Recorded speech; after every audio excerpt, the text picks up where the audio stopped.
मला वाटतं प्रताप सरनाईकांना काय माहित जितेंद्र आव्हाड आजकाल का दिसायला लागले. 2007ची त्यांना स्टोरी पण माहित नाहीये. 2007ला जेव्हा वर्ल्ड कप जिंकला तेव्हा एवढं काही सोशल मीडिया अमुक तमुक काहीच नव्हतं. आम्हाला रात्री जिंकल्यानंतर 11:30-12 वाजता मी आणि RR पाटील ठाण्यात असताना फोन आला पवार साहेबांचा की आपल्याला त्यांचं स्वागत करायचंय.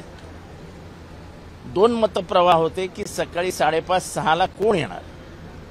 तर RR पाटील साहेबांचं म्हणणं पडलं की आपण 500 कार्यकर्ते प्रत्येकाला सांगू. त्याला मी विरोध केला, म्हटलं कार्यकर्ते एवढ्या सकाळी येणार नाही.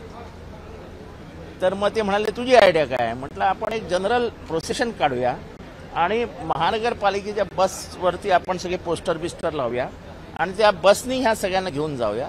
आणि मला वाटतं की मुंबई ही क्रिकेटची पंढरी आहे. तुफान लोक जमा होतील, रस्त्यावरती तोबा गर्दी होईल, मिरवणूक यशस्वी होईल. ते सकाळी लँड झाल्यानंतर मला साहेबांनी विचारलं जितेंद्र काय तयारी आहे. म्हटलं अशी आहे. सगळे जमा होऊन बसमध्ये चढेस्तोर 7 वाजले होते. मिरवणूक सुरू झाली.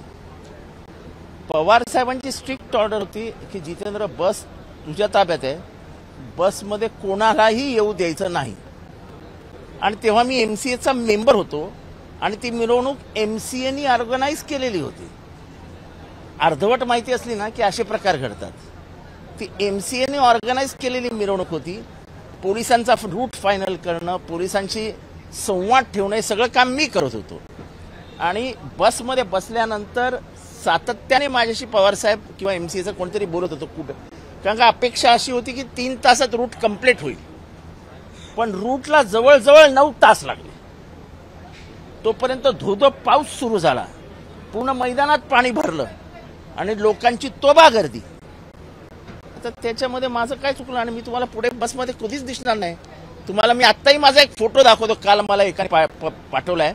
मी एका कोपऱ्यात मागे बसलेलो होतो आणि माझ्या बाजूला तेव्हा लहान होता रोहित शर्मा बसलेला होता. मी कधी असे ते ट्रॉफी बिफी उचलून वेगळा फोटो बिटो काय कधी काढलेला नाही. एकदा बस इथली आल्यानंतर मी आतमध्ये पण गेलो नाही. त्या पवार साहेबांच्या वाक्याच्या पुढे जाण्याची मला सवयच नाही. आता हे पोस्टर लावले, आता कोणाचं स्वागत नेमकं करतात हेच कळत नाही. म्हणजे हे 3 काय कॅप्टन आहेत की काय वरचे, आणि प्रताप सरनाईक व्हाईस कॅप्टन आहेत की काय, कळत नाही याच्यातलं आम्हाला. कारण नसताना आमची नावं घ्यायची आणि आमची नावं घेतल्याशिवाय झोप येत नाही की काय. आम्ही कधी नावही घेत नाही, यांचं स्वप्नात पण घेत नाही कधी यांचं नाव. माझे चांगले मित्र आहेत. मला काय त्यांना फोबिया झालाय आजकाल कळत नाही माझ्या नावाचा.